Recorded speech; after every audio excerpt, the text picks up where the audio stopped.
नमस्कार, मैं हूं आपके साथ मेनका चौधरी। वक्फ संशोधन विधेयक 2025 पहले लोकसभा फिर राज्यसभा से पास हुआ और उसके बाद शनिवार देर शाम राष्ट्रपति द्रौपदी मुर्मू ने इस पर सिग्नेचर कर दिया, यानी कि राष्ट्रपति ने भी इस पर मुहर लगा दी और इसी के साथ ये बिल अब कानून बन चुका है। केंद्र सरकार ने भी नोटिफिकेशन जारी कर दिया है कि ये बिल कानून बन गया। हालांकि यह कानून कब से लागू होगा, इसकी तारीख को लेकर अभी नोटिफिकेशन का इंतजार है।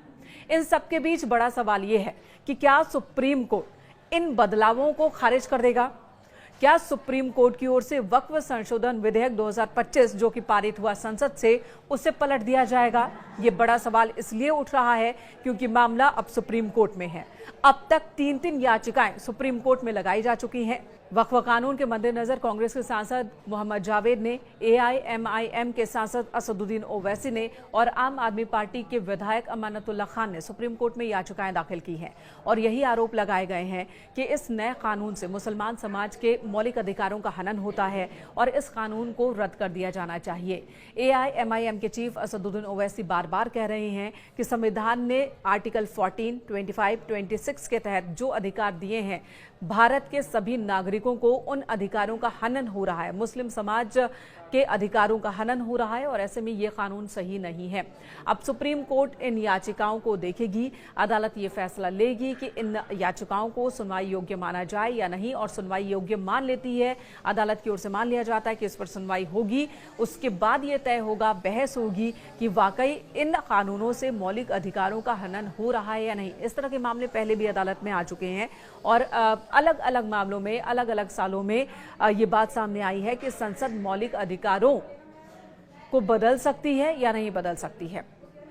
तो फिलहाल ये मामला भी अब अदालत की चौखट पर है और वहीं से फैसला होना है। इसी बीच देश भर में इस कानून के विरोध में प्रदर्शन भी हो रहे हैं, चाहे बात कोलकाता की कर ले, कर्नाटक की कर ले, हैदराबाद की कर ले या फिर आंध्र प्रदेश की कर ले, जहां पर विरोध हो रहा है। मुस्लिम समाज बड़ी संख्या में सड़कों पर इस वक्त उतर आया है। वहीं AIMPLB की ओर से भी कहा गया है कि वो भी सुप्रीम कोर्ट का दरवाजा खटखटाएंगे और न्याय के लिए लड़ाई जारी रखेंगे जब तक कि ये कानून खत्म नहीं कर दिया जाता है। शनिवार को ही 2 पन्नों की एक चिट्ठी AIMPLB की ओर से जारी की गई, जिसमें यह कहा गया कि ये जो कानून है वो मुस्लिम लोगों के हितों का हनन करने वाला कानून है और ऐसे में इस कानून को बर्दाश्त नहीं किया जाएगा। अब सबकी निगाहें संसद के बाद टिक गई हैं, कहा सुप्रीम कोर्ट पर, यानी कि सर्वोच्च अदालत पर, कि वहां से इस कानून को लेकर क्या फैसला आता है।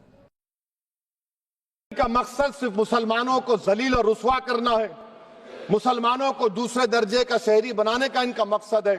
सर, अगर आप हिस्ट्री को पढ़ेंगे तो महात्मा गांधी उस वक्त के व्हाइट अफ्रीका में सफेद फम अफ्रीका के कानून को महात्मा गांधी ने कहा था कि ये मेरा कॉन्शियंस इसको मानता नहीं, मैं इस कानून को कबूल नहीं करता हूं। तो महात्मा गांधी ने क्या किया, उन्होंने उस कानून को फाड़ दिया। तो मैं गांधी की तरह इस कानून को फाड़ता हूं।